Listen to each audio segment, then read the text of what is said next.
চিকিৎসায় অবহেলা বা এ কারণে হাসপাতালে হামলা হতে যাচ্ছে শাস্তিযোগ্য অপরাধ। এছাড়া অফিস সময়ে বেসরকারি প্রতিষ্ঠানে কাজ করলে জরিমানা দিতে হবে চিকিৎসকদের। আর জরুরি বিভাগ না থাকলে হাসপাতালকে গুনতে হবে ৫ লাখ টাকা জরিমানা। এসব ধারা সংযুক্ত করে আসছে নতুন স্বাস্থ্য সুরক্ষা আইন। ১, ২, ৩ ঢাকায় জমি জিতে নিন ১০০% ক্যাশব্যাক সহ ২০ কোটি টাকার পুরস্কার। ভুল চিকিৎসার অভিযোগে রোগীর মৃত্যু, আবার ঠুনকো কারণে চিকিৎসকের উপর হামলা। এমন ঘটনা ঘটে হরহামেশাই। তাই স্বাস্থ্য খাতে শৃঙ্খলা ফেরাতে ২০১৪ সালে উদ্যোগ নেওয়া হয় আইন তৈরির। তবে রোগী চিকিৎসক সব পক্ষের আপত্তির কারণে ৩ বার বদলায় আইনের নাম। সবশেষে আইনের নাম রাখা হয়েছে স্বাস্থ্যসেবা ও সুরক্ষা আইন। যারা আইনগুলো প্রণয়নের সাথে থাকেন আসলে তারা আবার কিছু কিছু জিনিস চাপিয়ে দেওয়ার চেষ্টা করেন, যেগুলো আবার এই চিকিৎসা ব্যবস্থাকে বাধাগ্রস্ত করতে পারে, ক্ষতিগ্রস্ত করতে পারে।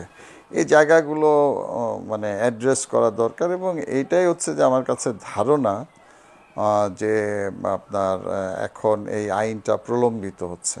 আইনের খসড়ায় আছে হাসপাতাল বা সেবাদানকারীর অবহেলা স্বাস্থ্যযোগ্য অপরাধ। হাসপাতাল বা চিকিৎসকের উপরে হামলাও একই অপরাধ। সরকারি হাসপাতালের চিকিৎসক অফিস সময়ে বেসরকারি হাসপাতালে বসলে জরিমানা গুনতে হবে চিকিৎসক ও কর্তৃপক্ষকে। জরুরি বিভাগ না থাকলে ৫ লাখ টাকা জরিমানা হবে হাসপাতালের। বেসরকারি হাসপাতালে বিনামূল্যে শয্যাসহ ছাড় পাবেন মুক্তিযোদ্ধা, দরিদ্র ও প্রতিবন্ধী রোগীরা। রোগীদের সঙ্গে যদি মেডিকেল নেগলিজেন্স করা হয়, অবহেলা করা হয়, তাহলে তার কি বিধান হবে, কিভাবে তারা কম্পেনসেশন পেতে পারেন, ক্ষতিপূরণ পেতে পারেন, এই মর্মে কোনো বিধান এই আইনে রাখা হয়নি।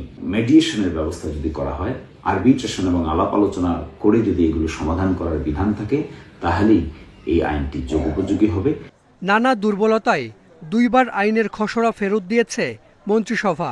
আবারও সংশোধনের উদ্যোগ নেওয়া হলেও কমিটিতে নেই নাগরিক প্রতিনিধি।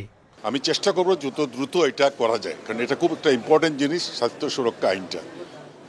এটা নিয়ে আমরা কাজ শুরু করছি, ঠিক আছে? এটা আমরা যত দ্রুত এটাকে তো মন্ত্রী পরিষদে নিয়ে যেতে হবে, তারপরে ক্যাবিনেটে নিতে হবে, সেই ব্যাপারে আমরা কাজ করব।